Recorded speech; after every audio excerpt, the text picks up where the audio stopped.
Gang, what's up? It's your old pal Tim here, and it's Friday, so end of the week, end of a tough week, because next week the Open begins. So we're gonna have, it's not gonna be deload necessarily. We actually we got to get to some heavy singles and back squats and deadlifts. Optionally, I guess is the best way to say it. But then again, strength is always optional.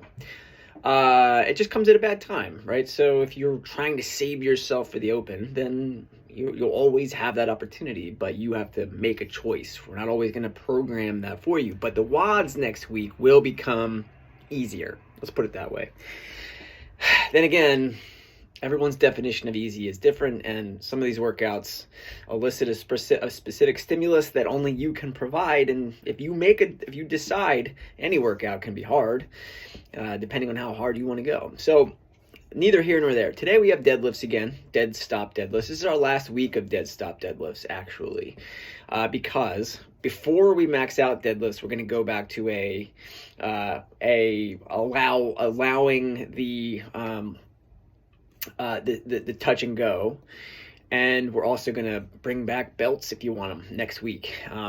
And then we will max out deadlifts on March 11th. I'll make a whole post about this sort of schedule to anticipate during the Open. But today we have DT. DT is another hero workout. So technically that's our second hero workout of the week. Then again, we didn't program Nate to feel like a hero workout necessarily, because we knew most people are not going to attempt to RX that one.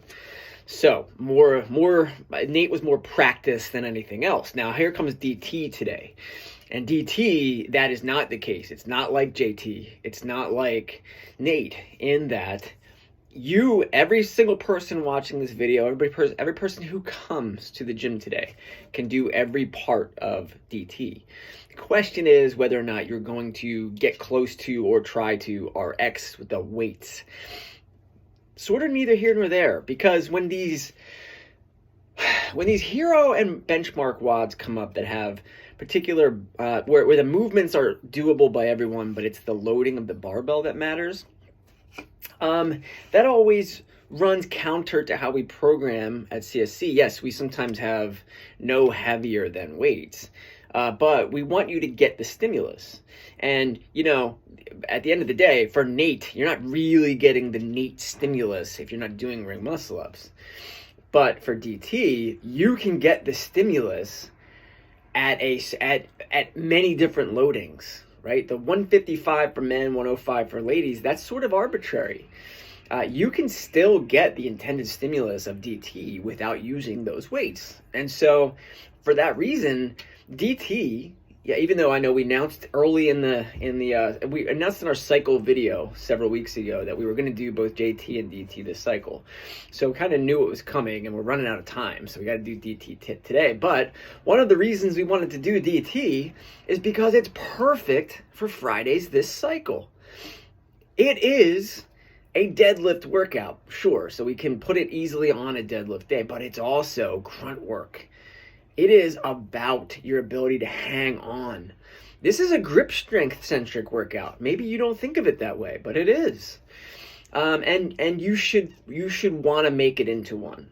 So if you're thinking about using a loading for DT that's going to have you doing singles for everything and kind of always putting it down, I would advise you to say that that's not the right way to do it.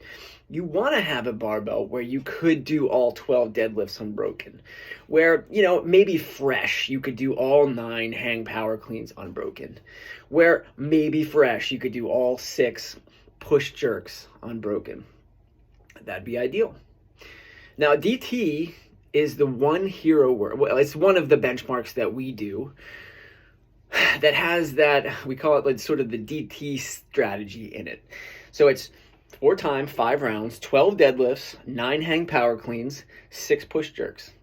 So what that DT strategy is not wasting movements.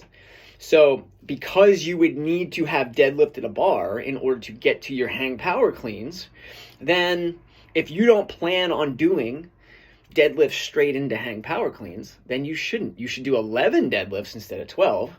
And then on your 12th deadlift, Now you go into, you put the deadlifts down after 11, you shake it out, you do what you got to do, and then you deadlift your 12th. Okay, now I finished the deadlifts, I'm ready to go into my hang power cleans.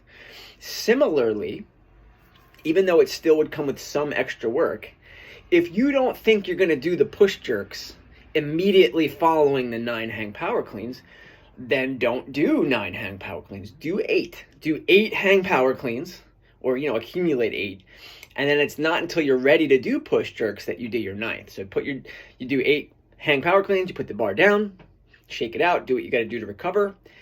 Deadlift, that's extra work. And then do your 9th hang power clean. Now I have it in a front rack and I can go into my 6 push jerks. So that is DT strategy, and that rears its head in other workouts as well. Not all of them, but it's just about saving your energy, not doing more extra work than you have to. Those are the movements. Deadlifts, you're very well familiar with. This is a deadlift cycle. We can touch and go these in the WOD today. Hang power cleans. Everybody's favorite version of a clean, right? It's really the loading that would get us on that one. We should be able to cycle through hang power cleans. Maybe you're not doing 9 unbroken, but we should be able to cycle through at least, say, 4 or 5 reps every time we pick up that bar for hang power cleans. That would tell me you have the right loading. And then push jerks, really, the biggest thing we have to look for is that we're not turning them into strict presses. We're not turning them into push presses. We don't make it harder than we have to. We use our legs fully and get under that bar. Double dip. All right, so that's DT, and we haven't done it in over a year. We know not everybody loves DT.